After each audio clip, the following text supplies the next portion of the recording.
Dewan Guru SD Negeri 2 Ketanda yang selalu saya banggakan. Pertama, marilah kita panjatkan puji syukur kita kepada Allah Subhanahu wa taala yang telah memberikan kita nikmat yang sangat luar biasa, yaitu berupa nikmat sehat, sehingga kita pada hari ini bisa berkumpul dalam ruang kelas ini, ruang kelas di SD Negeri 2 Ketanda, dalam kegiatan yang insya Allah positif, yaitu dalam kegiatan aksi nyata diseminasi budaya positif adalah bagian dari tugas saya yang sedang menjalani program pendidikan guru penggerak. Salawat salam marilah kita curahkan kepada junjungan kita Nabi besar Muhammad yang telah memberikan kita dari jalan yang gelap menjadi jalan yang terang. Semoga kita selalu amanah, selalu taat dalam menjalankan ibadah kita kepada Allah Subhanahu wa taala. Allahumma amin. Baiklah Bapak Ibu, sebelum saya mulai acara hari ini, sebelumnya saya akan membacakan sunnah acara pada hari ini, yaitu yang pertama adalah pembukaan, yang kedua yaitu menyanyikan lagu Indonesia Raya, yang ketiga sambutan dari Kepala SD Negeri 2 Ketanda, yang ketiga presentasi konsep dari saya, kemudian yang keempat adalah penutup. Baiklah Bapak Ibu, sebelum kita mulai acara hari ini, marilah kita buka acara pada hari ini dengan bacaan basmalah bersama-sama. Bismillahirrahmanirrahim. Terima kasih. Semoga dengan bacaan basmalah kita pada hari ini, kegiatan pada hari ini akan berjalan lancar. Amin. Untuk acara yang kedua yaitu menyanyikan lagu Indonesia Raya, Bapak Ibu monggo dipersilakan untuk berdiri.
Hadirin dimohon untuk bersilakan duduk kembali.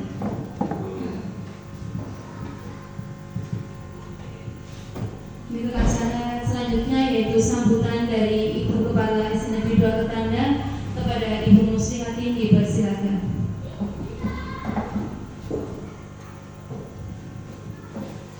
Terima kasih atas waktu yang diberikan.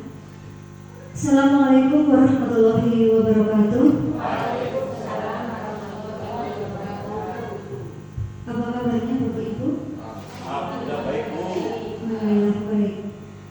Ya, kepada Bapak Ibu Dewan Guru beserta kependidikan yang saya hormati, alhamdulillah marilah kita senantiasa memanjatkan puji syukur atas kehadirat Allah Subhanahu wa taala yang telah melimpahkan nikmat dan karunia-Nya sehingga pada hari ini alhamdulillah kita dapat mengikuti agenda dari teman kita Bu Eka Rahmawati, yaitu diseminasi budaya positif. Salawat serta salam marilah senantiasa kita junjungan kepada Nabi Agung Muhammad Sallallahu Alaihi Wasallam. Semoga kita kelak mendapat syafaatnya di yaumul qiyamah. Amin. Bapak Ibu yang berbahagia, pada kegiatan kali ini diseminasi budaya positif diharapkan nanti dapat menyampaikan hal-hal yang positif, menumbuhkan semangat kegiatan yang menumbuhkan budaya positif di SD Negeri 2 Ketanda ini. Dan mudah-mudahan nanti untuk kegiatannya dapat dilaksanakan dan dapat semangat untuk anak peserta didik kita di SD Negeri 2 Ketanda. Diperlukan adanya kerjasama antara Bapak Ibu beserta anak-anak untuk menumbuhkan budaya positif yang nanti akan disampaikan oleh Bu Eka. Program dari calon guru penggerak ini sangat bagus karena dalam diseminasi budaya positif ini nantinya diharapkan akan menumbuhkan karakter kepada anak didik, dan karakter itu sangat penting untuk era sekarang ini. Mungkin kiranya hanya itu Bapak Ibu yang dapat saya sampaikan. Mudah-mudahan kegiatan hari ini dapat berjalan dengan lancar dan dapat bermanfaat untuk kita semua. Tentunya dapat memajukan SD Negeri 2 Ketanda. Terima kasih atas perhatiannya. Mohon maaf apabila banyak kekurangan.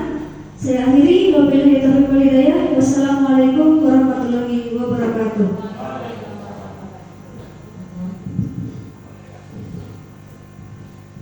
Terima kasih pada Ibu Ustadzin atas sambutannya dan motivasinya. Untuk acara yang selanjutnya yaitu presentasi konsep yang akan dilaksanakan disampaikan oleh saya sendiri. Monggo Pak Edi ke next halaman setelah Indonesia Raya. Selamat siang Bapak Ibu semuanya. Sudah terisi tambah ngantuk apa sudah kepengen? Alhamdulillah sangat semangat Pak Agus nih. Iya. Baiklah. Nah hari ini terima kasih sekali atas waktunya yang meluangkan waktunya sudah hadir di ruangan ini untuk mengikuti kegiatan diseminasi penerapan budaya positif. Adalah rangkaian kegiatan dari pendidikan guru penggerak yang sedang saya jalani. Sekali lagi terima kasih kepada Bapak Ibu semuanya. Nah untuk tema kita hari ini adalah pentingnya penerapan budaya positif bagi murid kita. Next Pak Adi. Tujuan pembelajaran hari ini yaitu kita sebagai guru dapat menghayati pentingnya budaya positif dan penerapannya untuk mempertebal karakter murid kita dalam mewujudkan pelajar yang berprofil pelajar Pancasila. Ada berapa dimensi ya Bapak Ibu ya? 6 dimensi ya. Iya. Masih hafal apa tidak ini? Hafal punya. Oke lanjut Pak Edi. Iya, baiklah sebelum kita mulai acara hari ini, marilah kita senyum selama 30 detik. Sudahkah Anda tersenyum hari ini Bapak Ibu? Sudah? Oh iya. Tadi saya setelah makan nasi padang ini belum tersenyum saya. Sekarang kita berdiri berhadapan dulu nih Bapak Ibu ya. Silakan. Bu Reni mungkin mau berhadapan dengan Pak Yogi.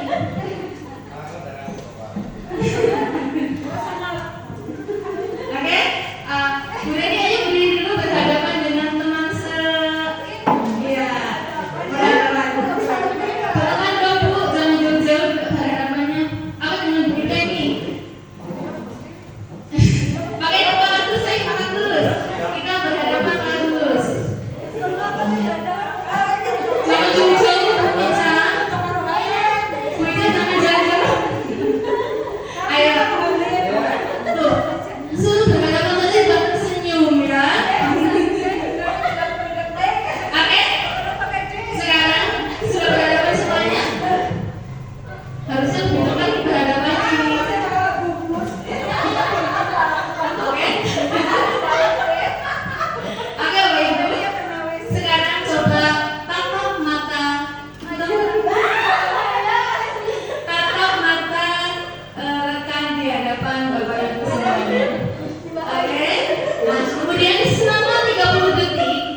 kena muncul ya.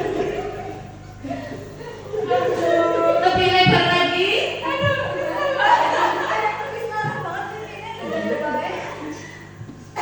Ayo Bang Yuki.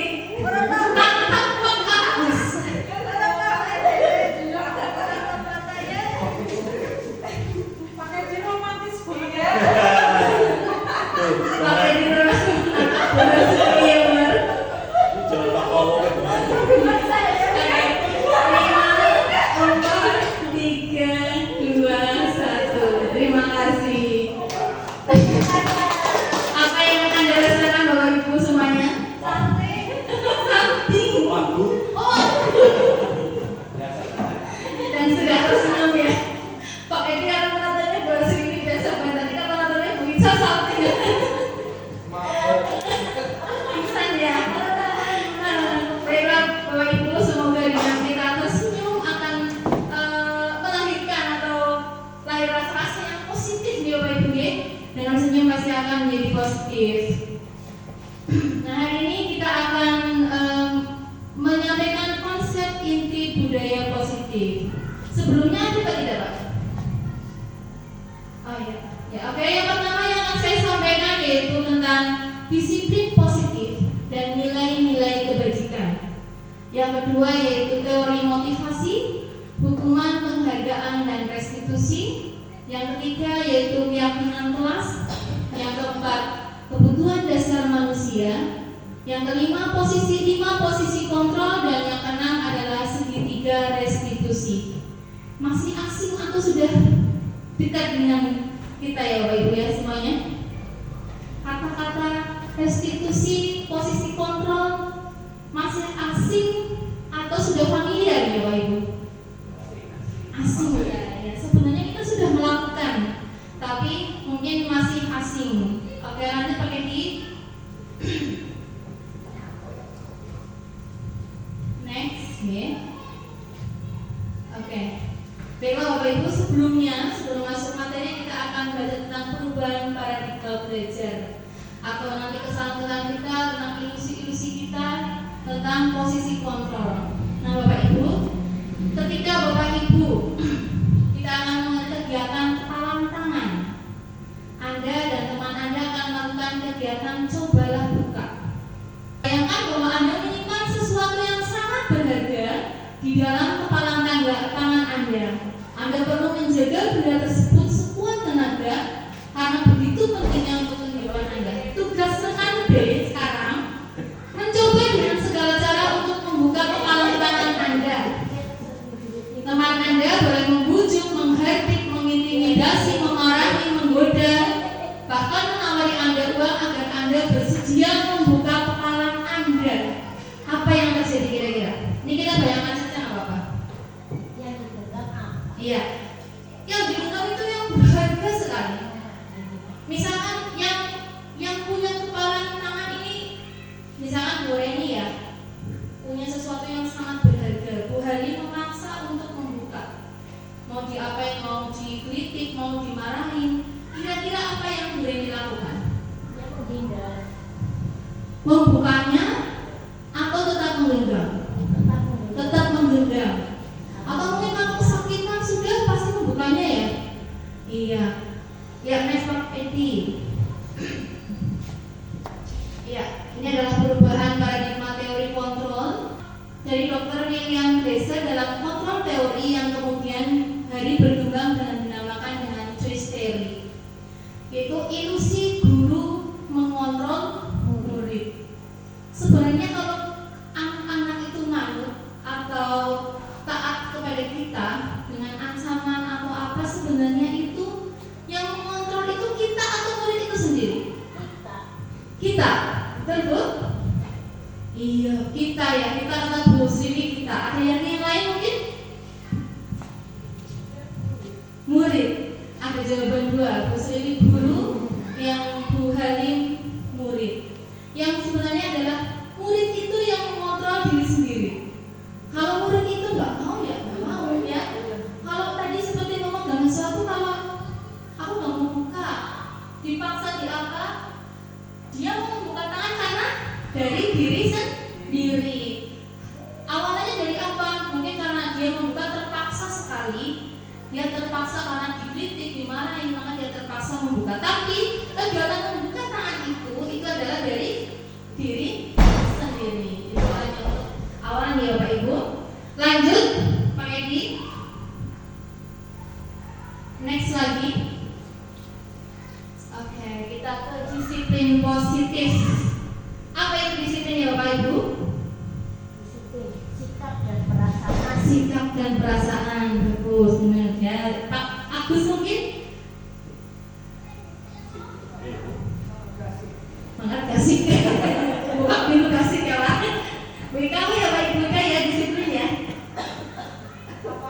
Tepat waktu ya, disiplin satu tepat waktu, teratur, makan kasih Pak Agus, buka pintu. Nah di sini disiplin positif yaitu merupakan suatu cara penerapan disiplin yang mengajarkan anak bertanggung jawab dan menumbuhkan kesadaran diri berdasarkan nilai-nilai kebajikan. Nilai-nilai kebajikan. Apa saja nilai-nilai kebajikan Bapak Ibu? Contohnya seperti tanggung jawab, kejujuran, ya. Nah selanjutnya tujuan disiplin positif. Tujuan disiplin positif lebih ke arah disiplin diri yang dapat mengontrol diri dalam melakukan segala tindakan. Disiplin diri dapat membuat murid memahami dan menyadari berdasarkan motivasi internal. Motivasi internal itu dari dalam diri kita, bukan karena orang lain, bukan akibat paksaan, pujian ataupun hukuman. Lanjut Pak. Ya, motivasi perilaku manusia. Kita akan membahas tentang motivasi perilaku manusia. Kira-kira manusia itu berperilaku itu motivasinya untuk apa? Coba kita lihat lagi berikutnya. Ada 3 motivasi perilaku manusia. Yang pertama yaitu ada motivasi eksternal, ada 2 ya, motivasi eksternal dan motivasi internal. Untuk yang pertama, motivasi eksternal yang pertama yaitu untuk menghindari ketidaknyamanan atau hukuman. Nah ini saya mau bertanya Pak Ibu ini, apa yang terjadi jika saya tidak melakukannya? Contohnya, misalkan Bapak Ibu datang ke sekolah tepat waktu itu kenapa? Coba kita bertanya dengan diri sendiri, apakah itu motivasi eksternal yang pertama, yang kedua, atau motivasi internal?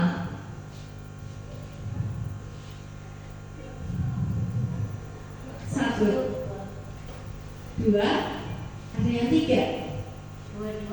Dua-duanya, semuanya bisa, semuanya bisa. Ya. Motivasi eksternal yang pertama itu untuk menghindari ketidaknyamanan atau hukuman. Saya datang tepat waktu itu supaya orang dipotong. Iya, untuk menghindari hukuman ya. Nah, ketidaknyamanan, contohnya di kue bagire lah, mangkatnya kawan ya. Iya, itu yang masuk ke kita. Kemudian ada motivasi eksternal kedua, yaitu apa yang akan saya untuk mendapatkan imbalan atau penghargaan dari orang lain. Kalau di sekolah kita tidak ada imbalan ya, nggak ada ya. Apakah yang akan saya dapatkan jika saya melakukannya? Ini biasanya ke murid. Contohnya jika kita sering memberikan hadiah atau imbalan, mungkin nanti siswa-siswinya itu akan melakukan itu karena imbalan atau penghargaan. Yang terakhir, motivasi internal untuk menghargai diri sendiri dengan nilai-nilai yang mereka percaya. Harusnya kita ini di posisi ini loh Bapak Ibu. Motivasi dari diri kita benar-benar menghargai, menyadari nilai-nilai yang kita percaya. Jadi tidak takut akan hukuman Ibu Halim. Nanti ya Bu, kita motivasi internal ya Bu. Oke, lanjut Pak Edi. Next, keyakinan kelas. Di kelas Bapak Ibu sudah ada keyakinan kelas? Sudah. Bagaimana cara kita membuat keyakinan kelas? Ya, kita lanjut dulu. Next.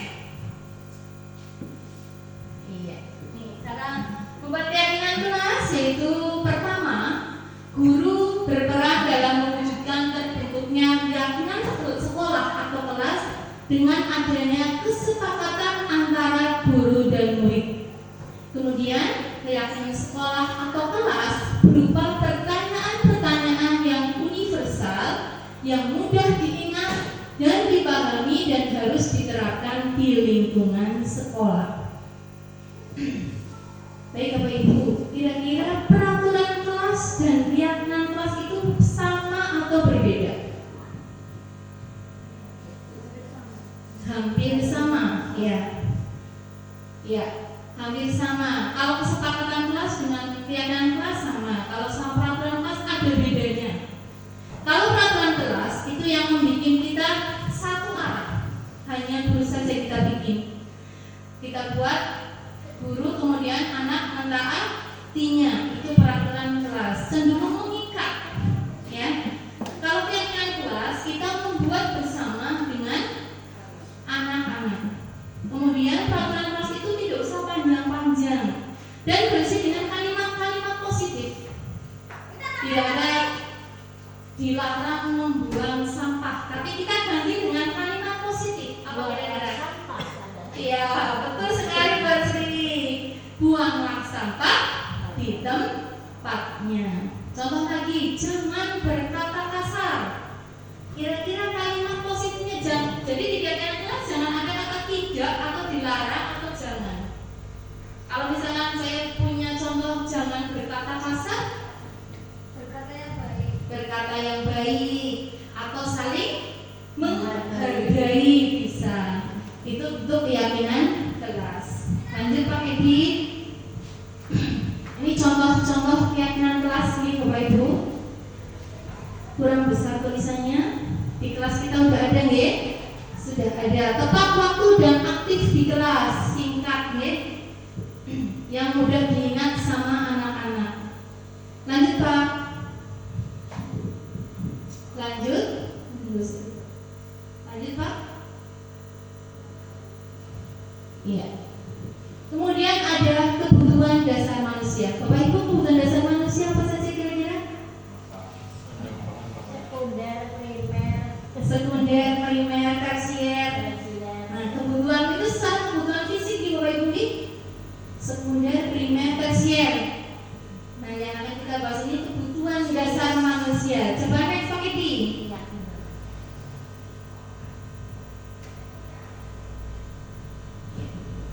Ketika seorang murid melakukan suatu perbuatan yang bertentangan dengan nilai-nilai kebajikan, seperti kebajikan dari kejujuran, bertanggung jawab, atau melanggar peraturan, hal itu sebenarnya dikarenakan mereka gagal memenuhi kebutuhan mereka. Lanjut Pak, contoh Pak. Ada 6 kebutuhan dasar manusia. Ayo, balik lagi dan baik. Ya. Ini ada 6 kebutuhan dasar manusia. Nomor 1 itu bertahan hidup. Yang kedua, kasih sayang. Membutuhkan kasih sayang dan rasa ingin diterima. Yang ketiga adalah penguasaan. Yang keempat, kebebasan. Dan yang kelima ada kesenangan. Berarti ada berapa nih? 5. Kebutuhan dasar manusia itu ada 5. Kita contohkan dengan sebuah cerita nih Bapak Ibu. Next Pak.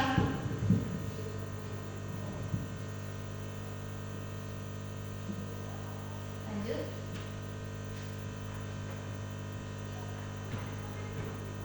Iya. Kita contohkan dengan sebuah studi kasus. Kita cermati bersama. Ibu Zulaikha, guru wali kelas 9H ini di SMP, sedang bingung menghadapi ulah salah satu murid di kelasnya yaitu Tommy. Beberapa anak telah mengeluhkan Tommy yang seringkali meminta bekal makan siang mereka dengan paksa. Jika Anda menghadapi situasi seperti Ibu Zulaikha, apa yang akan Anda lakukan?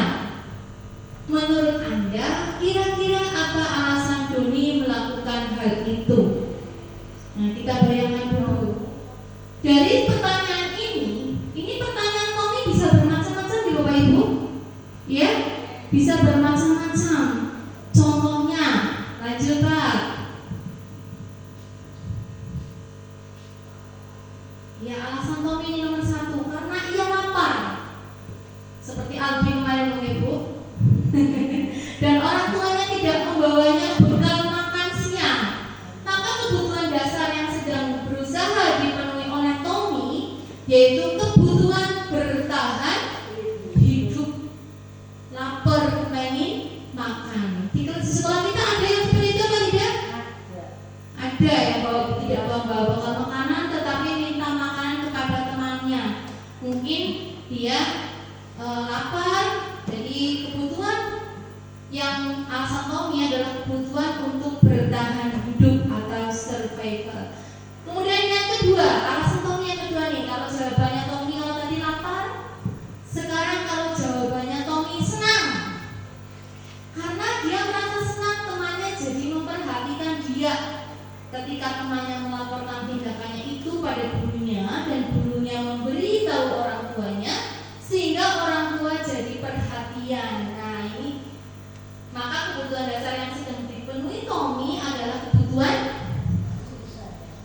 kasih sayang, perhatian. Jadi dia caper, cari perhatian. Itu kebutuhan yang kedua. Yang ketiga, alasannya Tommy berbeda lagi nih yang ketiga. Supaya temannya takut.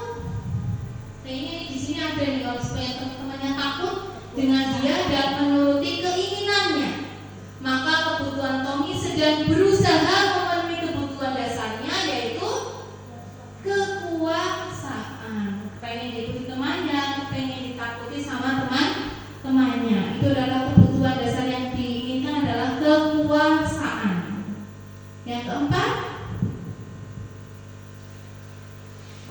jika alasan Tommy karena dia merasa bosan dengan bekal yang diberikan oleh ibunya dari rumah, karena ibunya selalu membawakan bekal yang sama.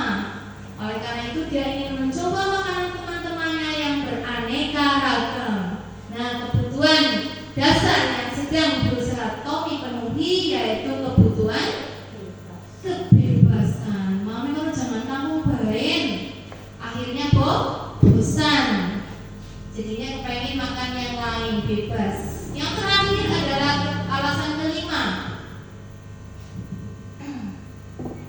Karena dia melakukannya karena iseng saja dan dia menikmati ekspresi wajah teman-temannya yang kesel karena diambil makanannya, dan menurut dia ekspresi teman-temannya itu lucu. Maka Tommy sedang berusaha memenuhi kebutuhannya dan akan kesenangan. Jadi untuk senang-senang Bapak Ibu, senang-senang. Kayaknya sih banyak di sini ya. Kalau batirnya melayu, batirnya nangis senang. Itu untuk memenuhi kebutuhan kesenangan. Lanjut Pak.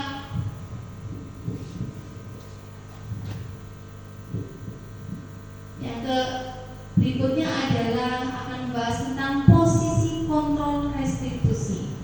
Posisi kontrol kita sebagai guru itu sebenarnya apa saja? Kita akan melihat sebuah video. Dipercepat tadi ya Pak tadi ya. Bisa jalan nggak Pak videonya? Iya. Nanti dipercepat saja.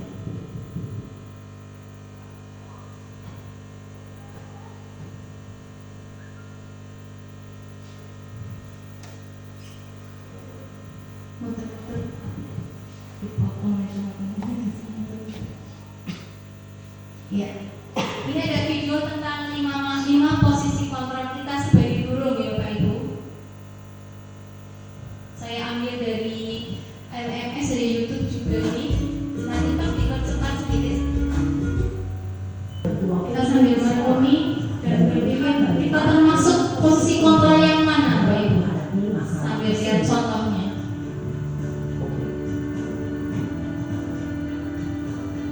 Posisi pembuku untuk yang pertama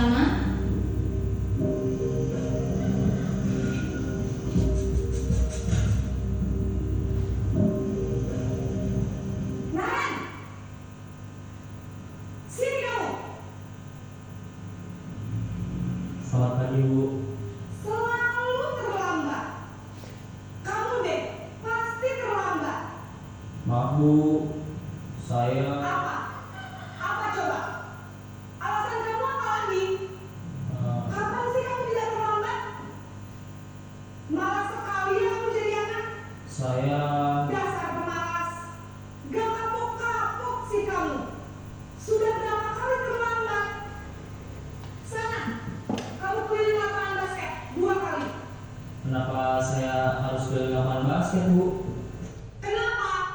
Kamu melawan ibu. Berani-beraninya jawab. Sudah terlambat, masih berani jawab enggak? Sekarang, keliling lapangan basket 5 kali sekalian. Biar kapok. Cepat. Pergi sana ke lapangan basket. Posisi ibu biasa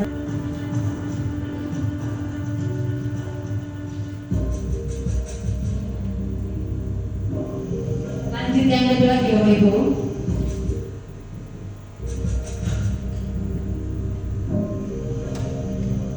Naren,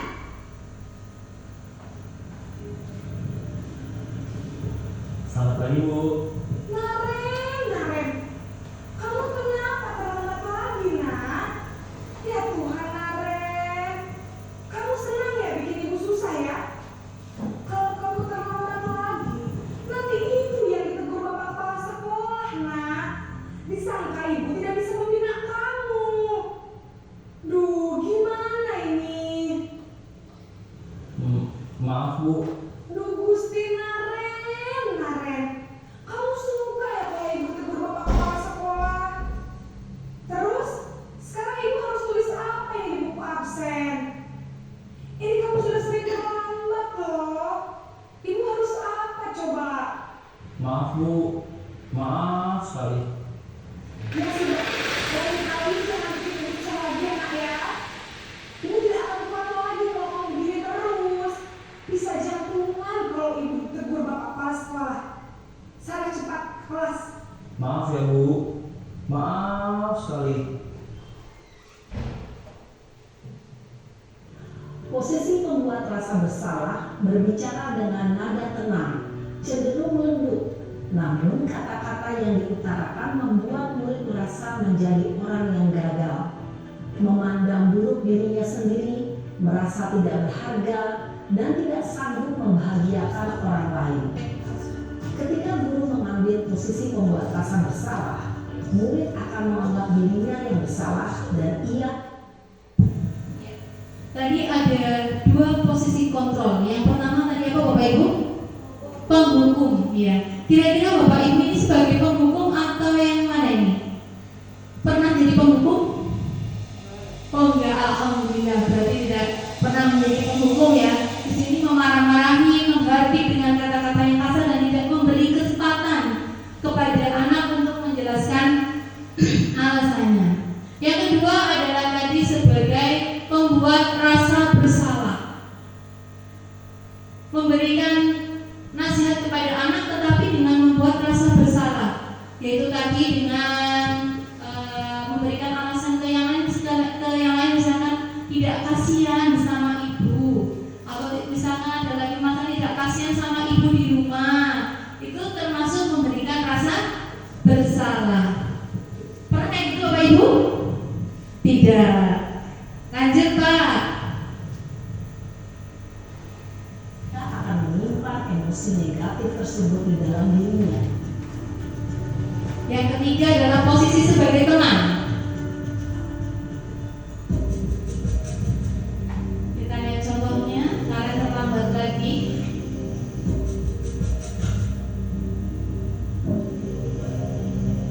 Naren,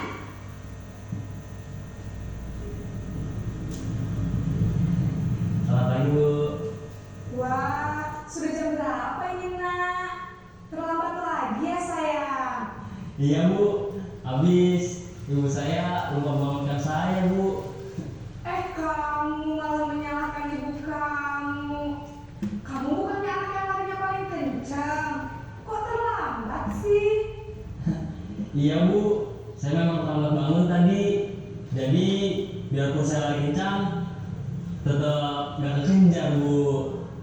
Ya sudah sana, nanti lain kali larinya lebih kenceng lagi ya, biar gak terlambat lagi. Bikin seneng ibu, demi ibu, bisa kan? Bisa Bu. Ya sudah sana masuk kelas, ibu beresin urusan absen kamu. Kamu ini ada tes saja. Dalam posisi teman, guru berbicara dengan nada suara ramah, akrab, cenderung bersenda gurau untuk menjaga suasana tetap santai. Murid akan merasa senang, aman, dan akrab dengan guru. Identitas yang tercipta adalah identitas sukses atau berhasil. Namun, perlu diingat, karena ini masih dorongan eksternal, maka ada faktor ketergantungan dari murid kepada orang tertentu. Di sini guru absennya, sehingga di lain waktu murid bisa berperilaku baik, namun hanya kepada orang-orang tertentu saja.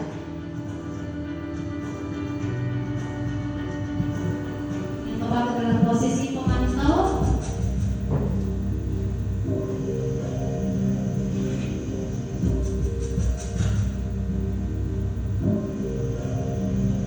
Naren,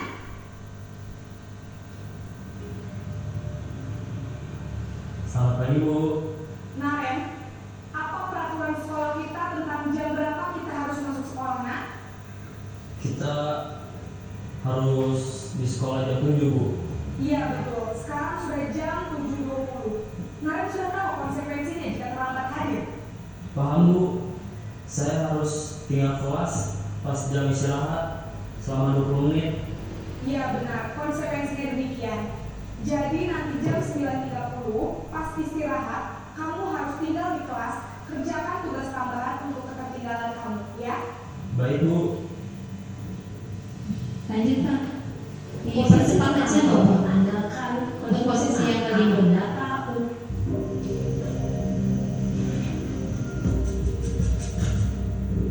Sebagai manajer. Naren,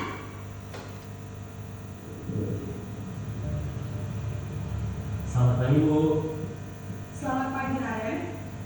Maaf Bu, saya terlambat. Iya, sekolah masuknya jam 7, sekarang sudah jam 7.20. Jadi sekarang bagaimana ini Naren? Maaf Bu, saya lupa alarm saya semalam.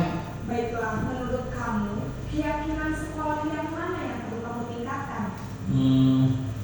Menghargai diri sendiri dan orang lain mungkin ya Bu.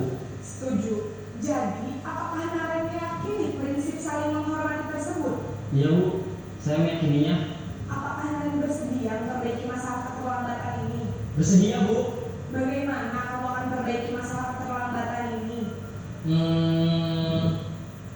Saya akan coba untuk tidak lupa menyetel alarm saya Bu. Baik, kalau Naren lupa menyetel alarm di rumah, ada orang yang kira-kira bisa bantu mengingatkan tidak? Ada Bu, kakak saya, Kak Emma. Ada lagi selain Kak Emma? Selain Kak Emma, ada ibu saya. Baik, jadi yang mengingatkan Naren adalah Kak Emma dan ibu kamu ya? Kira-kira akan mulai setel alarm kapan nih Naren? Setelah pulang sekolah, akan segera saya lakukan. Baik, jadi Naren akan setel alarm untuk bangun besok Pas pagi dan akan diingatkan oleh kakak dan ibunda Naren ya? Ya. Lanjut ke slide berikutnya.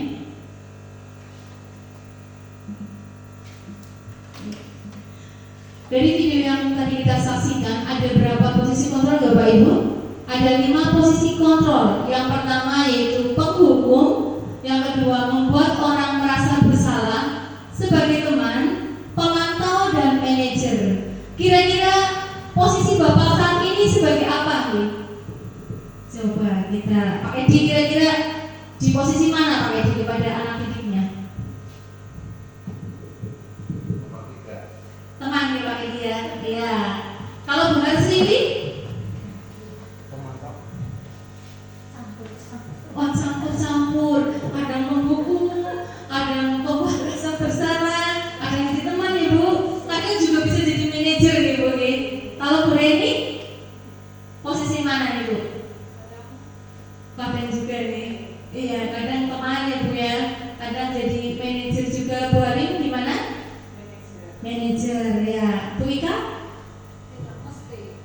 emosi juga.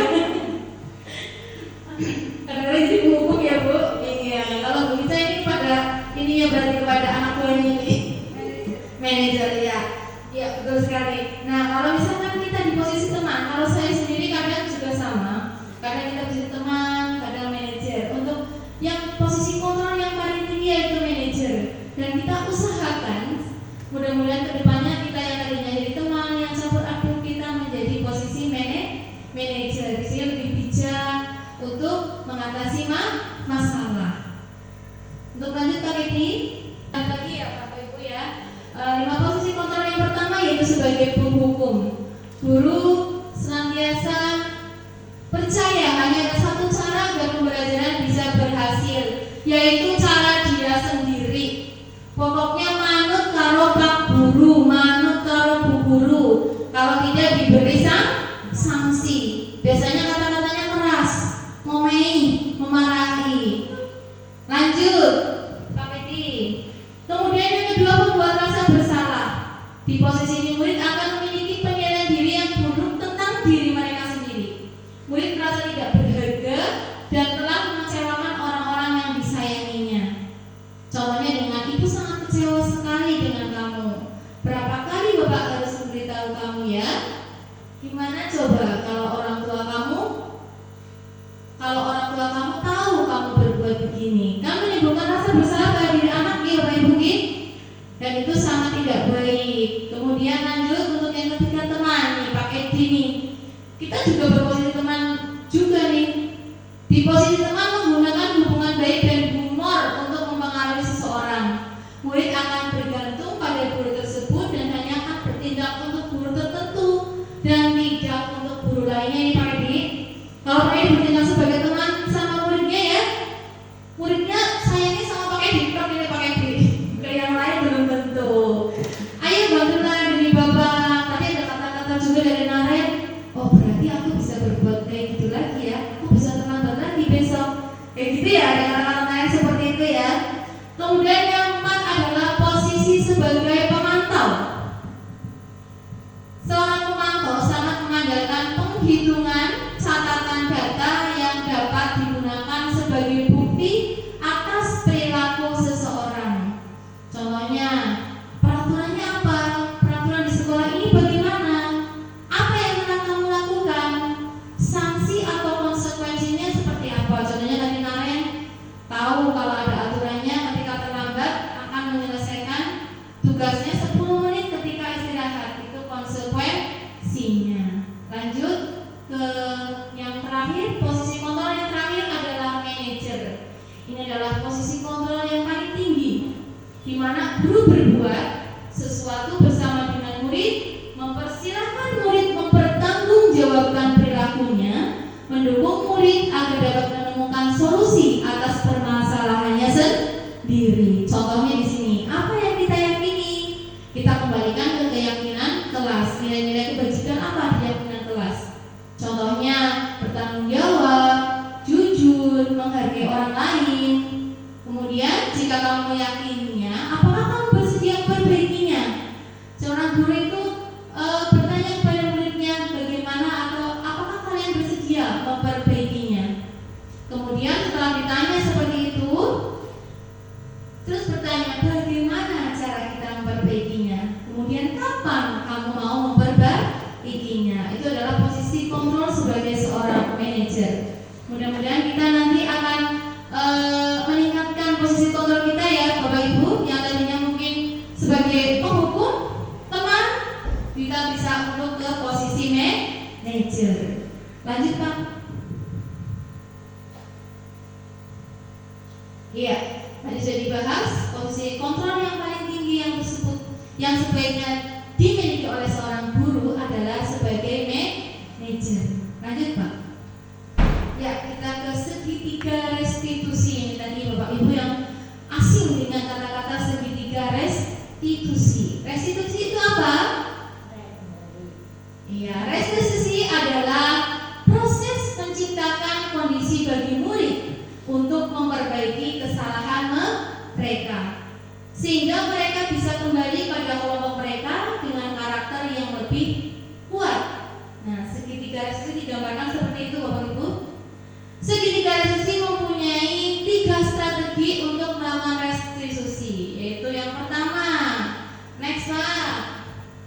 Iya. Langkah penerapan segitiga restitusi. Kita di videonya saja nih Pak, dicepetin ke videonya. Ke itunya anaknya, di minimize dulu. Nah, ya. Nah, videonya terus lagi sampai ada anak. Kita akan menyaksikan sebuah video tentang penerapan segitiga restitusi. Situ aja Pak.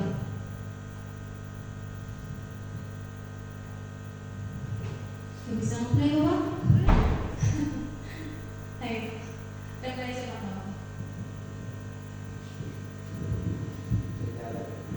Sinyalnya. Oke, nggak apa-apa. Lanjut aja. Lanjut aja Pak, nggak apa-apa. Oke, kita terangkan dari sini. Next. Ya, segitiga restitusi tadi ada video belajar, ada videonya sebenarnya, tapi karena sinyalnya terganggu sinyal, jadi saya akan membacakan saja di sini. Langkah-langkah melaksanakan segitiga restitusi yaitu satu, menstabilkan identitas, yaitu dengan memberikan penguatan kepada siswa, tidak menyalahkan siswa. Setiap dengan kata-kata seperti ini Bapak Ibu, setiap orang pasti pernah melakukan kesalahan, tidak menghakimi ya. Kemudian kamu bukan satu-satunya orang yang pernah berbuat salah. Jadi kita tidak, kalau ada siswa berbuat salah, kita tidak boleh langsung menghakiminya. Kita harus menstabilkan identitas dulu supaya anak tidak harus percaya diri anaknya. Kemudian yang kedua adalah validasi kebutuhan. Kita menanyakan, kita gali, kenapa kamu melakukan hal itu? Pasti kamu punya alasannya. Ya, setiap orang melakukan suatu perbuatan pasti ada alasannya nih Bapak Ibu. Tidak mungkin tidak ada alasannya. Setelah kita menemukan jawaban anak itu, maka kita bertanya dengan adakah cara yang lebih efektif untuk mendapatkan apa yang kamu butuhkan. Nah, kemudian yang ketiga, kita hubungkan dengan keyakinan kelas kita, yaitu nilai-nilai apa yang telah kamu sepakati di kelas ya. Terus terakhir, kamu ingin menjadi seorang seperti apa. Nah, itu namanya menanyakan keyakinan. Dari perbuatan kesalahan kita hubungkan dengan keyakinan kelas. Seperti kemarin saya melakukan penerapan segitiga restitusi kepada murid saya yang suka membuang sampah di laci meja. Kita gali dulu kenapa kamu melakukan itu. Pasti semuanya juga kamu bukan satu-satunya yang pernah melakukan hal itu. Kita gali kenapa. Ternyata dia malas untuk keluar kelas untuk membuang sampah. Kemudian apa, kita hubungkan dengan keyakinan kelas kita. Keyakinan kelas kita apa? Kira-kira kamu melanggar keyakinan kelas kita apa tidak? Nah, ditanyakan seperti itu. Jadi tidak langsung menghukum kamu membuang sampah sembarangan ya, langsung begitukan. Kita harus sedikit demi sedikit supaya anaknya tidak merasa gagal nih Bapak Ibu. Lanjut Pak.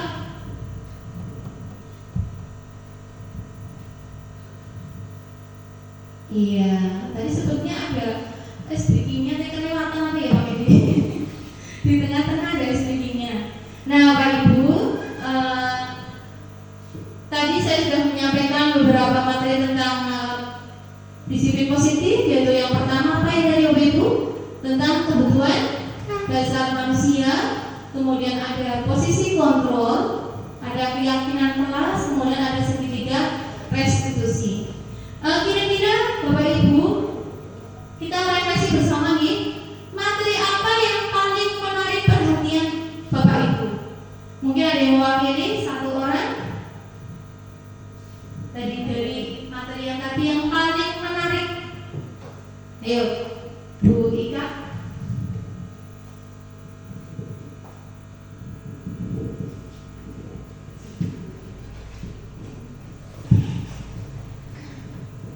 Baik, saya akan menyampaikan mengenai materi yang disampaikan oleh Bu Eka. Menurut saya materi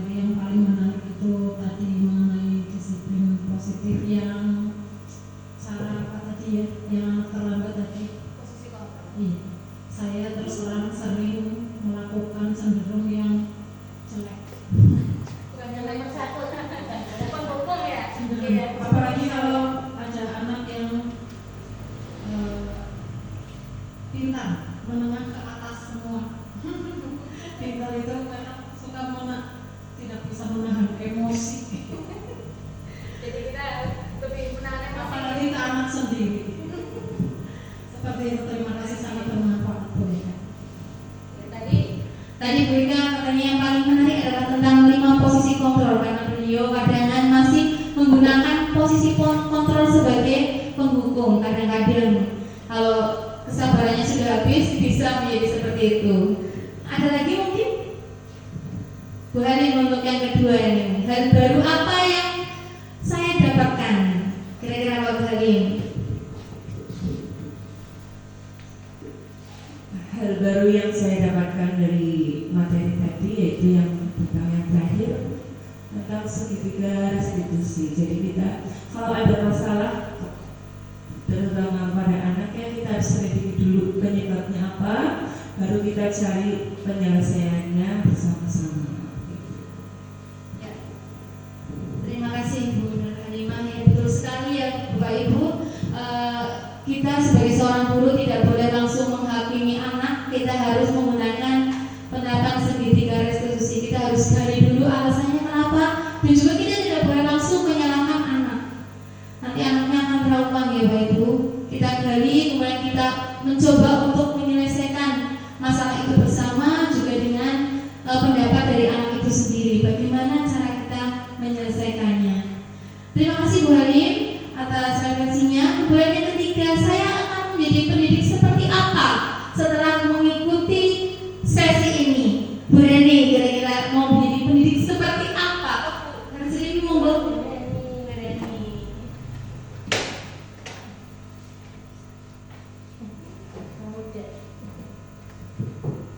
Saya akan menjadi pendidik seperti apa setelah mengikuti sesi ini dari awal sampai akhir tentang materi yang disampaikan. Saya mempunyai gambaran akan menjadi pendidik yang mungkin sebagai guru tidak hanya sebagai yang ditakuti, tapi juga sebagai kawan, sebagai sahabat, terus juga mungkin sebagai orang tua seperti itu. Terima kasih Bu Reni yang sudah memberikan pendapatnya ya. Saya akan menjadi pendidik seperti apa? Tentu saja kita akan menjadi pendidik yang lebih baik lagi nih dari saat ini. Yang tadinya kita menjadi dalam posisi kontrol menghukum, kita sedikit demi sedikit untuk menjadi posisi manajer. Kemudian ketika kita menghadapi permasalahan siswa, kita menyelesaikannya dengan segitiga restitusi. Apa saja tadi ya? Tahapannya ya, 1 menstabilkan identitas, yang kedua validasi tindakan yang salah, yang ketiga adalah menanyakan keyakinan.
salah kita.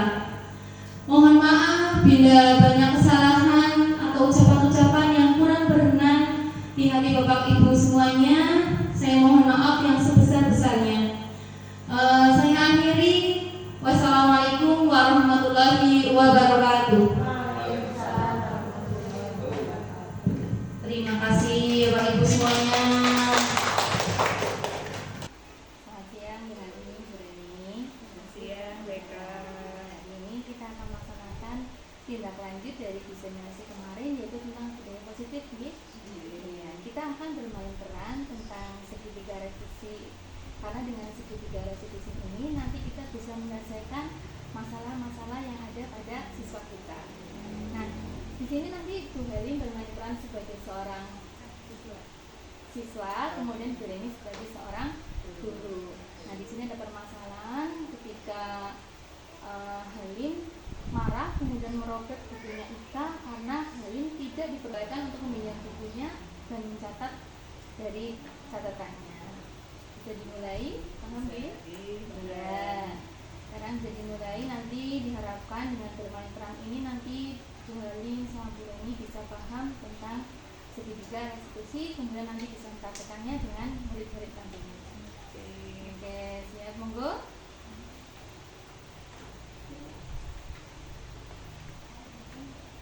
Gimana kabar kamu Halim? Saya kesal sekali, Bu. Ika itu, dia tidak mau meminjamkan buku catatannya, padahal kan saya hanya ingin menyalin tugas. Tiap orang perlu kesal, kita juga diajukan. Lalu apa tindakan kamu tadi? Tadi saya merobek buku catatannya Ika, Bu. Tapi cuma sabunnya aja kok, Bu. Kesel banget deh. Serius. Wajar jika kita emosi. Lalu apa kamu puas tidak merobek buku temanmu? Tentu saja tidak sih, Bu. Saya akui saya salah tidak melakukan hal itu. Lantas, seperti apa sikap yang kamu yakini?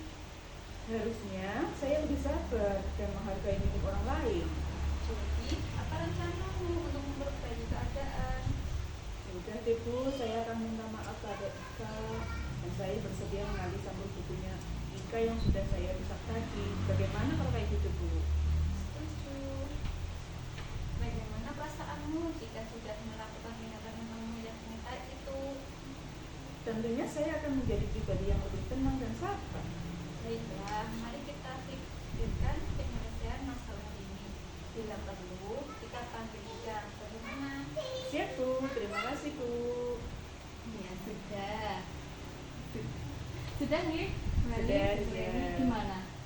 Kira-kira sudah pernah praktek seperti itu apa tidak di kelas?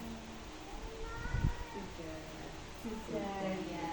Paling kita tidak tahu apa itu namanya sih ya segitiga restitusi. Sekarang kita sudah tahu bahwa pelaksanaan itu namanya segitiga restitusi. Jadi ada 3 tahapan segitiga restitusi. Yang pertama yaitu menstabilkan identitas, kemudian memvalidasi tindakan yang salah, yang ketiga adalah menanyakan keyakinan. Nah, mudah-mudahan dengan bermain peran ini nanti Bu Halim dengan Bu Reni akan semakin paham dan nanti akan dipraktekkan di kelas masing-masing. Terima kasih nih Bu Reni, Bu Halim. Sama mereka. Assalamualaikum warahmatullahi wabarakatuh.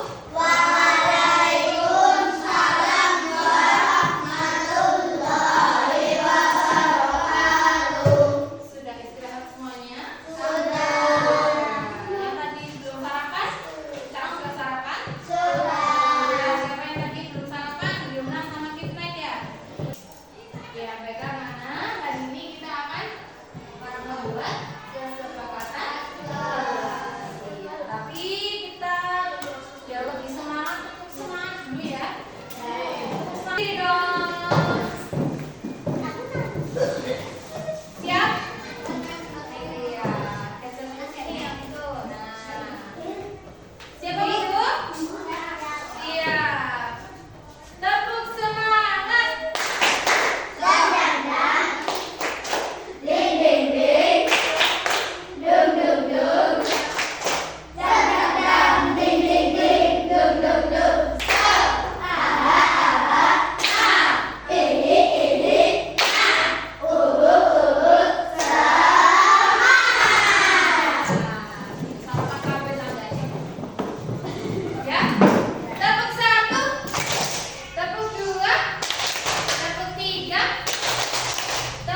Iya, agak ada samanya, tetapi berbeda. Kalau peraturan kelas yang buat siapa? Bu guru. Bu guru saja yang buat, yang melaksanakan siapa? Murid. Iya, kamu semua. Nah, kalau keyakinan kelas atau kesepakatan kelas yang buat itu siapa? Murid. Kita bersama. Bu guru juga kan kamu semua, dan nanti akan disepakati bersama. Jadi bukan hanya bu guru saja yang buat ya. Kalau peraturan kelas itu bu guru saja yang buat, tapi kalau kesepakatan kelas atau keyakinan kelas yang buat itu kamu semua dan bu guru. Siap? Siap. Iya. Kesepakatan kelas berisi tentang kalimat-kalimat yang jangan panjang-panjang ya, yang pendek-pendek aja, yang mudah kalian ingat dan bisa kalian laksanakan di kelas kalian. Kalian ingin kelas kamu itu pengen seperti apa? Si teman kalian ingin seperti apa? Suasananya ingin seperti apa ya? Itu nanti kalian curahkan. Contohnya, Bu Guru beri contoh.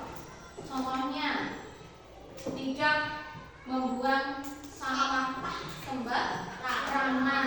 Ada yang membuang sampah sembarangan?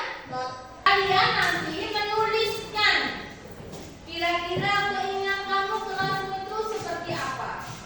Dilarang membuang sampah, tidak suka jangan ada yang berkelahi, jangan berkata kasar, apa lagi?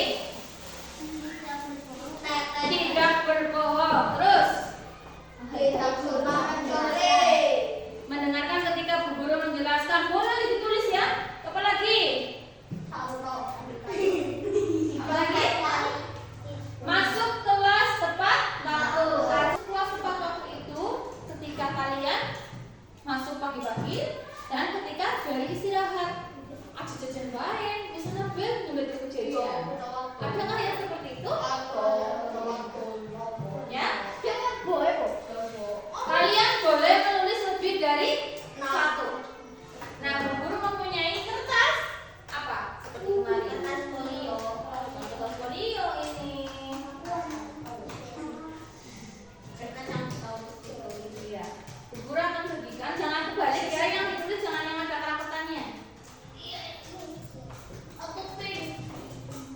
Pinknya langka.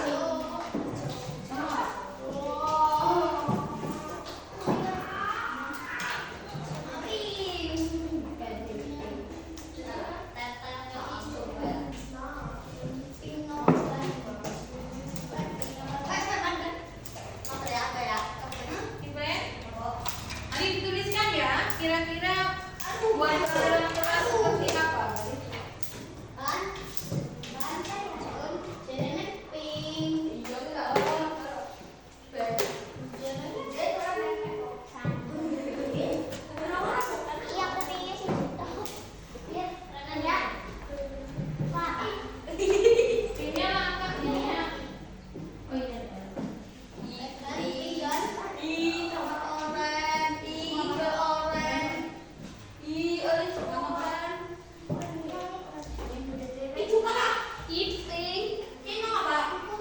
Nanti kalau tidak sekarang coba kalian tuliskan kira-kira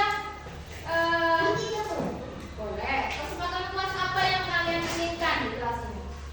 Nanti kalau sudah silahkan ditempelkan di kertas yang sebelah. Iya.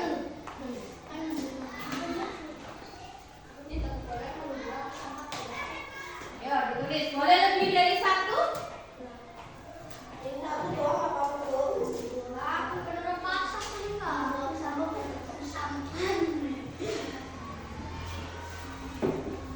Hadir tepat waktu.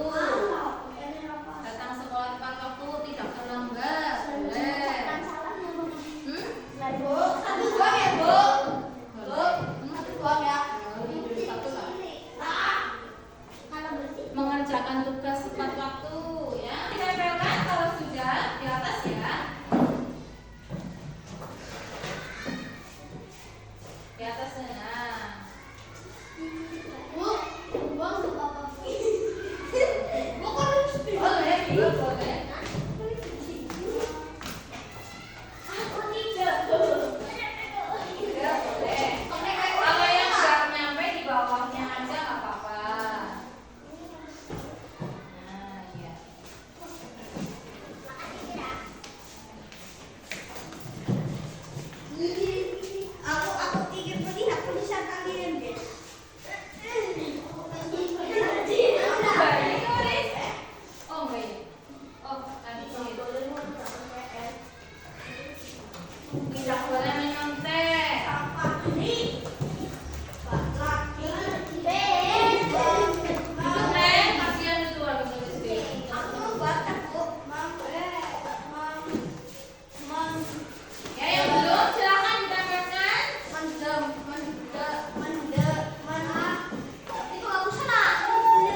Ya. Selalu memperhatikan pelajaran.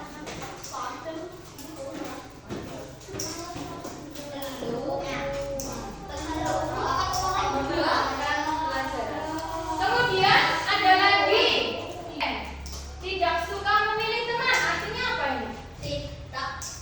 Iya. Iya, saling menghargai. Saling menghargai. Saling menghargai.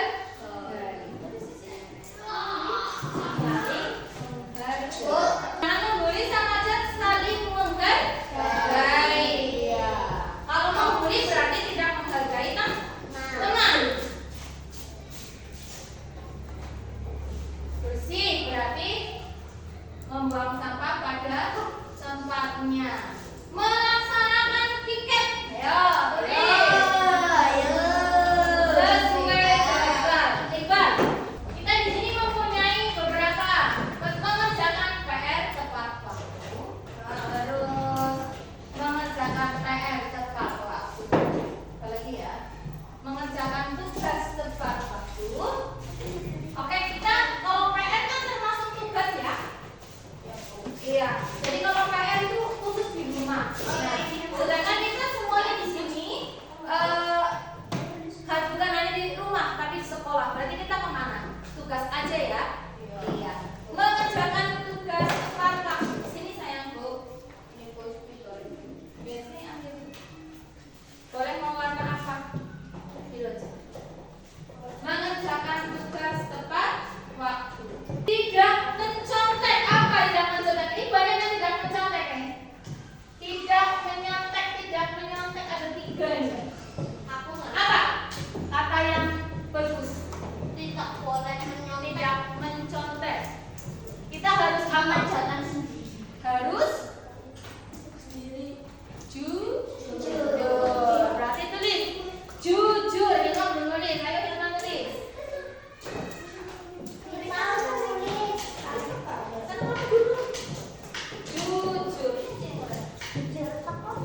Jujur. Masuk kelas tepat waktu. Setuju?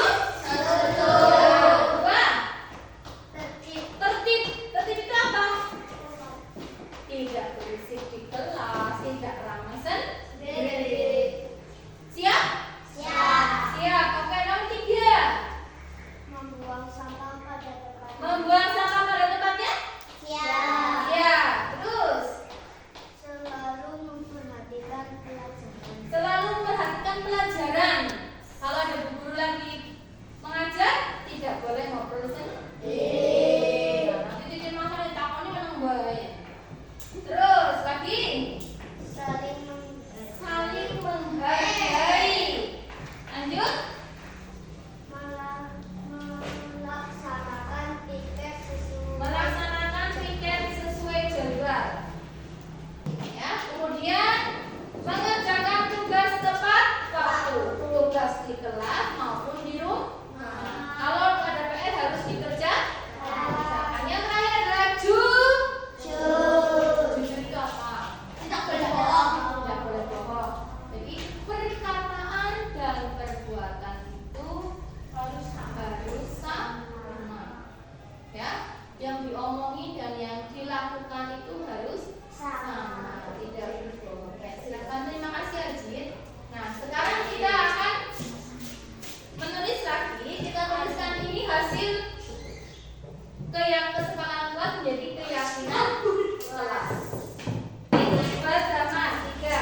kerja apa dulu? Baru dibangun.